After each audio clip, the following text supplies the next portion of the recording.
అందరికీ నమస్కారం. వేదాంత భక్తి ప్రవచనం ఛానల్కి స్వాగతం. మన ఛానల్లో మనం వింటున్న సాయి సచ్చరిత్రలోని 16, 17 భాగాలకి మీ అందరికీ కూడా స్వాగతం. ఈనాడు చెప్పబోతున్నటువంటి విషయాన్ని వినే ముందు శ్రీ సచ్చిదానంద సద్గురు సాయినాథ్ మహారాజ్ కీ జై, ద్వారకామాయికు జై, శ్రీ గురుదేవ దత్తకు జై. క్రితం అధ్యాయంలో చోల్కార్ యొక్క కథని, 2 బలుల కథని చెప్పడం విన్నాం.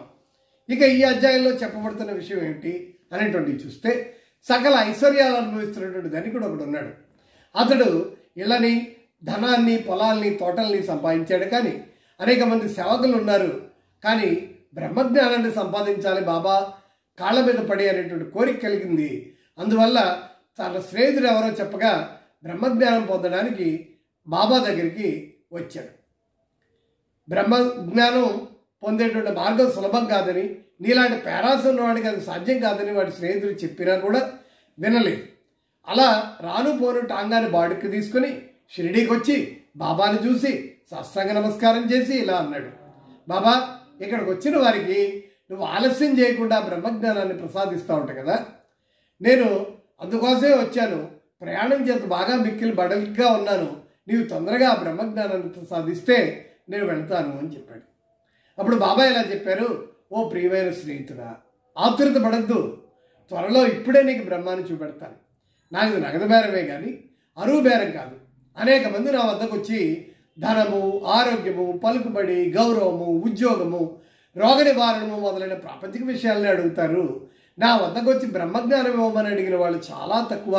ప్రపంచ విషయాలు కావాలని అడిగే వారికి లోటే లేదు. కానీ ఇలా పారమార్థిక విషయాన్ని అడిగేవారు మాత్రం లేరు. కావున నీ వంటి వాడు వచ్చి బ్రహ్మజ్ఞానం అడగడం శుభమైంది, శ్రేయోదాయకమైంది కనుక సంతోషంతో నీకు ఆ బ్రహ్మజ్ఞానానికి సంబంధించిన వాటిని అన్నిటినీ కూడా చూపిస్తాను అన్నారు. ఇలా అని ఇలా చూపించడం మొదలుపెట్టారు. అక్కడ కూర్చోమని సంభాషణలో దించి బాలుడు ఒకటిని పిలిచి నందు మార్వాడి వద్దకు వెళ్ళి 5 రూపాయలు చేబదులు తెమ్మన్నారు. కుర్రాడు వెళ్ళి తిరిగి వచ్చి ఇంటి వద్ద లేడు, తాళం వేసింది అని చెప్పాడు. కిరాణా దుకాణదారు అయినటువంటి బాలా వద్దకు వెళ్ళి అప్పు తెమ్మంటే ఈసారి కూడా ఒట్టి చేతులతోనే కుర్రాడు వచ్చాడు. ఇంకా 2-3 వద్దకు వెళితే కూడా ఫలితం లేదు. సాయిబాబా సాక్షాత్ పరబ్రహ్మావతారం అని మనకు తెలుసు. అయితే ఆయనకి 5 రూపాయలు అప్పు ఎందుకు చేయాల్సి వచ్చింది? వారికి అంత చిన్న మొత్తంతో ఏంటి పని అని ఎవరైనా అడగచ్చు. వారికి ఆ డబ్బు అవసరమే లేదు. నందు బాలా ఇంటి వద్ద లేరని ఆయనకి తెలిసే ఉంటుంది. ఇదంతా కూడా బ్రహ్మజ్ఞానం కోరి వచ్చిన వాడి కోసం జపించి ఉంటారు. ఆ పెద్ద మనిషి వద్ద నోట్ల కట్ట ఉన్నది. అతనికి నిజంగా బాబా వద్ద నుంచి బ్రహ్మజ్ఞానం కావాలనుకుంటే బాబా అంత ప్రయాసపడేటప్పుడు అతను ఊరుకునే ఉండడు. బాబా ఆ పైకాన్ని తిరిగి ఇచ్చేస్తాడని కూడా తనకు తెలుసు. అంత చిన్న మొత్తమైనా కూడా వాడు తెగించి ఇవ్వలేకపోయాడు. అట్టి వానికి బాబా వద్ద నుంచి బ్రహ్మజ్ఞానం కావాలట. ఈ పెద్ద మనిషి వైఖరి విరుద్ధంగా ఉంది. వాడు డబ్బు ఇవ్వలేసారు కదా, బాబా త్వరగా బ్రహ్మజ్ఞానం ఇవ్వమని తొందర పెడుతున్నాడు. అప్పుడు బాబా అన్నారు, ఓ మిత్రుడా, నేను నడుపుతున్న దాన్ని ఇంతవరకు గ్రహించలేకపోయావా? ఇక్కడ కూర్చొని నీవు బ్రహ్మం కోసం చూడడం ఇదంతా నీకు కోసమే చేస్తున్నాను. సూక్ష్మమైనటువంటి విషయం ఏంటంటే బ్రహ్మాన్ని చూడడానికి 5 వస్తువులు సమర్పించాలి.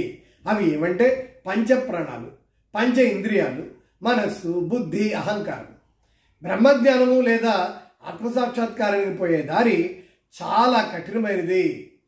అది కత్తివాదనలాగా చాలా పదునైనది అంటూ బాబా ఈ విషయానికి సంబంధించిన సంగతులన్నీ చెప్పారు. అందరూ కూడా తమ జీవితంలో బ్రహ్మాన్ని చూడలేరు. దానికి కొంత యోగ్యత కావాలి. మొదటిది ముముక్షత లేదా స్వేచ్ఛనందు తీవ్రమైనటువంటి కోరిక. ఎవడైతే తాను బద్ధుడిని గ్రహించి బంధనాల నుంచి విడవడానికి కృతనిశ్చయుడై శ్రమపడి ఇతర సుఖాలను లక్ష్య పెట్టక దాన్ని పొందడానికి ప్రయత్నిస్తాడో వాడు ఆధ్యాత్మిక జీవితానికి అర్హుడు. రెండోది విరక్తి లేదా ఇహపర సౌఖ్యాలను విసుగు చెందడం. ఇహపరలోకాలంతో గౌరవాలకి విషయాలకి విసుగు చెందిన కానీ పారమార్థిక రంగంలో ప్రవేశించడానికి అర్హత లేదు. మూడవది అంతర్ముఖత అంటే లోనికి చూసుకోవడం. మన ఇంద్రియాల బాహ్యాన్ని చూడడానికే భగవంతుడు ఇచ్చాడు కనుక మనుషుడు ఎప్పుడు బయట ఉన్న వాటినే చూస్తాడు. కానీ ఆత్మసాక్షాత్కారానికి లేదా మోక్షాన్ని కోరుకునేవాడు దృష్టిని లోపలికి ఇచ్చి లోపల ఉన్న ఆత్మని ఏకధ్యానంతో చూస్తాడు. పాప విమోచనం పొందుట 4వది. మనుష్యుడు దుర్మార్గ మార్గం నుంచి బుద్ధిని మరల్చేటప్పుడు, తప్పులు చేయడం మానేటప్పుడు, మనస్సును చలించకుండా నిలబెట్టలేనప్పుడు జ్ఞానం ద్వారా కూడా ఆత్మసాక్షాత్కారాన్ని పొందలేడు. ఇకపోతే సరైన నడవడి, ఎల్లప్పుడూ సత్యాన్నే పలుకుతూ తపస్సు చేస్తూ లోపల చూస్తూ బ్రహ్మచారిగా ఉండిన కానీ ఆత్మ సాక్షాత్కారము లభించదు. ఇక ప్రియమైన వాటికంటే కూడా శ్రేయస్కరమైన వాటిని కోరుకోవడం. ఇవి లోకంలో 2 వస్తువులు. మొదటిది ప్రీతికరమైంది, రెండవది వేదాంత విషయాలకు రెండవది ప్రాపంచిక విషయాలకు సంబంధించింది. ఈ 2 మానవుడిని చేరతాయి. అందులో ఏది కావాలనేది అతను ఎంచుకోవాలి. తెలివైన వాడు అనగా శుభమైన దాన్ని కోరుకుంటాడు, బుద్ధి తక్కువ వాడు రెండవ దాన్ని కోరుకుంటాడు. అలాగే మనస్సుని ఇంద్రియాలని స్వాధీనం ఉంచుకోవడము. శరీరం రథం, ఆత్మ దాని యజమాని, బుద్ధి ఆ రథాన్ని నడిపే సారథి, మనస్సు కళ్ళెము, ఇంద్రియాలు గుర్రాలు, ఇంద్రియ విషయాలు వారి మార్గాలు. ఎవరిని గ్రహించే శక్తి లేదో, ఎవరి మనస్సు చంచలమైందో, ఎవరి ఇంద్రియాలు వాళ్ళ స్వాధీనంలో ఉండవో వాడు గమ్యస్థానాన్ని చేరలేడు.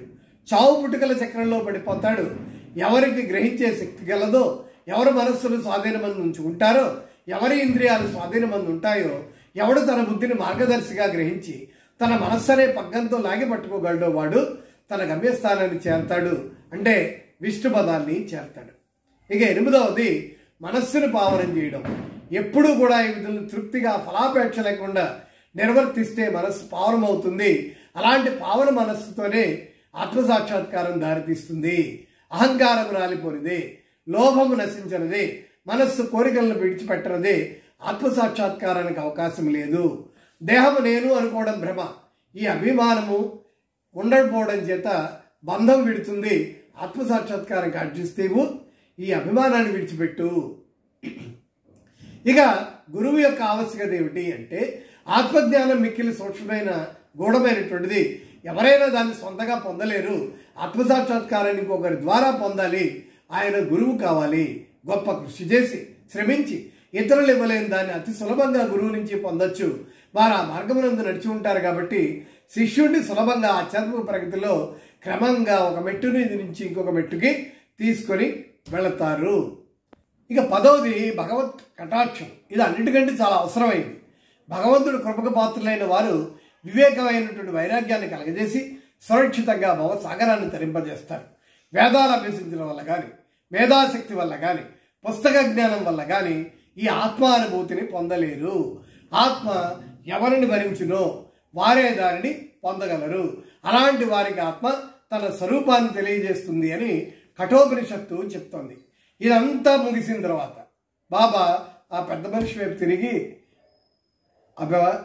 అయ్యా, నీ జేబులో బ్రహ్మం 50 దింతలు 5 రూపాయల కట్టల రూపంలో ఉంది, దయచేసి దాన్ని బయటికి తీయి అన్నారు.